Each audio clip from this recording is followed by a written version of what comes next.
ಇನ್ನು ಕೆಪಿಸಿಸಿ ಕಾರ್ಯಾಧ್ಯಕ್ಷ ಆರ್ ಧ್ರುವ ನಾರಾಯಣ್ ನಿಧನದ ಹಿನ್ನೆಲೆಯಲ್ಲಿ ಅವರ ಹುಟ್ಟೂರು ಹೆಗ್ಗವಾಡಿಯಲ್ಲಿ ನೀರವ ಮೌನ ಆವರಿಸಿದೆ. ಇನ್ನು ನಾಳೆ ಅವರ ಅಂತ್ಯಕ್ರಿಯೆಯನ್ನ ಹೆಗ್ಗವಾಡಿಯಲ್ಲೇ ಮಾಡೋದಕ್ಕೆ ಕುಟುಂಬಸ್ಥರು ನಿರ್ಧಾರವನ್ನ ಮಾಡಿದ್ದಾರೆ. ಸಕಲ ಸರ್ಕಾರಿ ಗೌರವಗಳೊಂದಿಗೆ ನಾಳೆ ಧ್ರುವ ನಾರಾಯಣ್ ಅವರ ಅಂತ್ಯಕ್ರಿಯೆ ನಡೆಯುತ್ತೆ. ಇನ್ನು ಧ್ರುವ ನಾರಾಯಣ್ ಅವರ ತೋಟದಲ್ಲೇ ನಾಳೆ ಅಂತ್ಯಕ್ರಿಯೆಗೆ ಸಿದ್ಧತೆಗಳು ನಡೀತಾ ಇದೆ. ತಂದೆ ತಾಯಿ ಸಮಾಧಿ ಪಕ್ಕದಲ್ಲಿ ಧ್ರುವ ನಾರಾಯಣ್ ಅವ್ರನ್ನ ಅಂತ್ಯಕ್ರಿಯೆಯನ್ನು ನೆರವೇರಿಸಲಾಗುತ್ತೆ. ಇನ್ನು ಅಂತ್ಯ ಸಂಸ್ಕಾರದ ಸ್ಥಳವನ್ನ ಪೊಲೀಸರು ಇವತ್ತೇ ಪರಿಶೀಲನೆಯನ್ನ ಮಾಡಿದ್ದಾರೆ. ಯಾಕಂದ್ರೆ ನಾಳೆ ಮಧ್ಯಾಹ್ನ 2 ಗಂಟೆಗೆ ಅಂತ ಹೇಳಿ ಡಿಸೈಡ್ ಮಾಡಿದ್ದಾರೆ ಕುಟುಂಬಸ್ಥರು ಮತ್ತೆ ಅವರ ಆಪ್ತರು. ಅಪಾರ ಸಂಖ್ಯೆಯಲ್ಲಿ ಧ್ರುವ ನಾರಾಯಣ್ ಅವರ ಬೆಂಬಲಿಗರು ಇವತ್ತು ಬೆಳಿಗ್ಗೆಯಿಂದಲೂ ಈ ಸುದ್ದಿ ಗೊತ್ತಾದ್ಮೇಲೆ ಅವ್ರಿನಿಲ್ಲ ಅಂತ ಗೊತ್ತಾದ್ಮೇಲೆ ಅವ್ರ ಮನೆ ಹತ್ರ ಬರ್ತಾ ಇದ್ದಾರೆ ಮೈಸೂರಲ್ಲಿ. ಇನ್ನು ನಾಳೆ 2 ಗಂಟೆಗೆ ಅವ್ರ ಹುಟ್ಟೂರು ಹೆಗ್ಗವಾಡಿಯಲ್ಲಿ ಅಂತ್ಯಕ್ರಿಯೆ ನಡೆಸಬೇಕು ಅಂತ ನಿರ್ಧಾರಕ್ಕೆ ಬಂದಿರೋದ್ರಿಂದ ಅವ್ರ ತೋಟದಲ್ಲಿ ಮತ್ತೆ ಅವ್ರ ತಂದೆ ತಾಯಿ ಸಮಾಧಿ ಪಕ್ಕದಲ್ಲೇ ಸ್ಥಳವನ್ನ ಪೊಲೀಸರು ಪರಿಶೀಲನೆಯನ್ನ ಮಾಡಿದ್ದಾರೆ. ಇನ್ನೊಂದು ಕಡೆ ಧ್ರುವ ನಾರಾಯಣ್ ಅವರ ಹುಟ್ಟೂರು ಹೆಗ್ಗವಾಡಿಯಲ್ಲಿ ನೀರವ ಮೌನ ಆವರಿಸಿದೆ.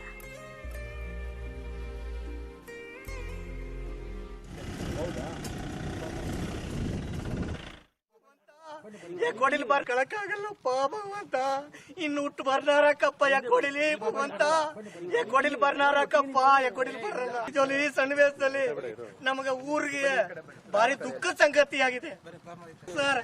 ಅವ್ರ ಈಗ ಬಹಳ ನಿಜವಾಗ್ಲೂ ನಮ್ಗೆ ಭಾರಿ ಆಘಾತ ತಂದಾಗಿದೆ ಸರ್. ಇಂಥ ವ್ಯಕ್ತಿ ನಮ್ಗೆ ಸಿಕ್ಕಲ್ಲ, ಇಂಥ ಕೆಲಸ ಕಾರ್ಯ ಮಾಡೋರು ನಮ್ಗೆ ಇನ್ನು ಇಲ್ವೇ ಇಲ್ಲ ಬಿಡಿ. ಇವ್ರು ಬಿಟ್ರೆ ಇನ್ ಯಾರಪ್ಪ ನಮ್ಗ ಕತಿ. ದೇವ್ರೇ ಪರಮಾತ್ಮ ದಯವಿಟ್ಟು ಇನ್ನೊಬ್ಬನ ಹುಟ್ಟಿ ಬಾರ್ಬಾರಕು ಅಂತ ಕೇಳ್ಕತ್ತೀನಿ ಸ್ವಾಮಿ. ಇನ್ನೇನು ಇಲ್ಲ, ಇಂಥ ವ್ಯಕ್ತಿ ಇನ್ನೊಂದ್ಸರಿ ಹುಟ್ಟು ಬರ್ಬೇಕು ಅಂತ ಕೇಳ್ಕೊತಾ ಇದೀವಿ. ನಮ್ಗೆ ಈ ಅಂಬೇಡ್ಕರ್ ಭವನ ಧ್ರುವನಾರಾಯಣ ಸಾಹೇಬ್ರ ಇದ್ದಾಗೆ ಕೊಟ್ಟದು. ಅವ್ರು ಇಲ್ಲ ಅಂದ್ರೆ ನಮ್ಗೆ ಅಂಬೇಡ್ಕರ್ ಭವನ ಬರ್ತಿರಲಿಲ್ಲ. ನಾನು ಸಾಕಿದೆ ಸರ್.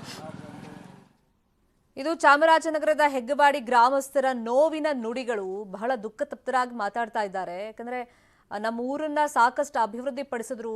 ರೋಡಲ್ಲಿ ರಸ್ತೆ ಅಭಿವೃದ್ಧಿ ಇರ್ಬೋದು, ಜೊತೆಗೆ ಸಿಮೆಂಟ್ ರಸ್ತೆ ಇರ್ಬೋದು, ನೀರಿನ ಸೌಲಭ್ಯ ಇರ್ಬೋದು, ಎಸ್ಪೆಷಲಿ ಅಂಬೇಡ್ಕರ್ ಭವನ ಇರ್ಬೋದು, ಇದನ್ನೆಲ್ಲ ಅಭಿವೃದ್ಧಿ ಪಡಿಸಿದ್ದಾರೆ. ಇನ್ನು ಯಾರು ಮಾಡ್ಕೊಡ್ತಾರೆ ನಮಗೆ ಅಂತ ಹೇಳಿ ಹೆಗ್ಗವಾಡಿ ಗ್ರಾಮಸ್ಥರು ಕೇಳ್ತಾ ಇದ್ದಾರೆ. ನಮ್ಮೂರಲ್ಲಿ ಅಷ್ಟೇ ಕಷ್ಟ ಆಗುತ್ತೆ ನಮ್ಗೆ. ಅವರು ಬಿದ್ದದಿಂದ ನಮ್ಗೆ ಚೆನ್ನಾಗಿತ್ತು. ಇವತ್ತು ಒಂದು ದೊಡ್ಡ ಮರನೇ ಬಿದ್ದೋದಾಗ ಆಗೋಯ್ತು ಸರ್ ನಮಗೆ. ಅವರು ಹೋಗೋದ್ರಿಂದ ಭಾಳ ದುಃಖ ಆಗಿದೆ ಸರ್ ನಮಗೆ. ಅದೇ ಬೆಳಗ್ಗೆ ನಾವು ನಾಷ್ಟ ಅವ್ರು ಬಂದ ಮೇಲಿಂದ ಅವ್ರು ನಾಷ್ಟ ನೀರು ಸುದ ನಾವು ಕುಡಿದಿರಿ ಇದುವರೆಗೂ. ಅಷ್ಟು ಕಷ್ಟ ಇದೆ ನಮಗೆ. ಎಲ್ಲ ಪ್ರೀತಿಯಾಗಿ ಎಷ್ಟೊತ್ತು ಬಂದ್ರೆ ಊರು ಮಗನ ನಮ್ಮ ಕರೆದು ನಾವು ಮಾತಾಡ್ಸ್ಕೊಂಡು ಮೊನ್ನೆ ತಾನೇ ಬಂದು ಎಲ್ಲ ಫೋಟೋ ಹೊಡೆಸ್ಕೊಂಡು ಮದುವೆಗೆ ಬಂದು ಹೋದ್ರು ಸಂತೋಷವಾಗಿ. ನಮ್ಗೆ ಈ ಥರ ಅನ್ನೋದು ಗೊತ್ತಿರಲಿಲ್ಲ. ಬೆಳಗ್ಗೆ ಆಟೋಮೆಟಿಕ್ ಆಗಿ ನಮ್ಮ ಈ ಮಾಸ್ಟರ್ಗೆ ವಿಷಯ ಬಂದಾಗ ನಮ್ಗೆ ಅದು ಗೊತ್ತಾಯಿತು.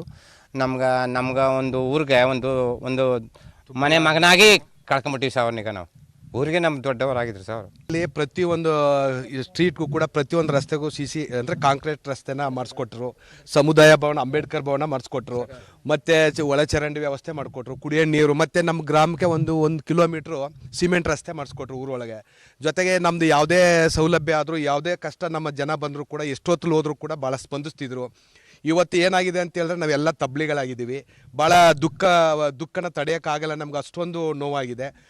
ಮತ್ತು ಎಷ್ಟೇ ಸಂದರ್ಭದಲ್ಲೂ ನಾವು ಮೈಸೂರಿಗೆ ಹೋಗಲಿ ಅಥವಾ ನಮ್ಮ ಗ್ರಾಮಕ್ಕೆ ಬರಲಿ, ನಾವು ಎಲ್ಲರನ್ನೂ ಕರೆದು ಏನಪ್ಪ ಊರ ಸಮಾಚಾರ ಹೆಂಗೆ, ಏನು ಮಾಡ್ತಾ ಇದ್ದೀರಾ, ಏನು ಕೆಲಸಗಳಾಗಬೇಕು ಅಂತ ಪ್ರತಿ ಸಾರು ಸೋತಾಗಲೂ ಕೂಡ ಕೂತ್ಕೊಳ್ದೆ ನಮ್ಮನ್ನು ಕರೆದು ಮಾತಾಡ್ಸೋ ಅಂತ ದೊಡ್ಡ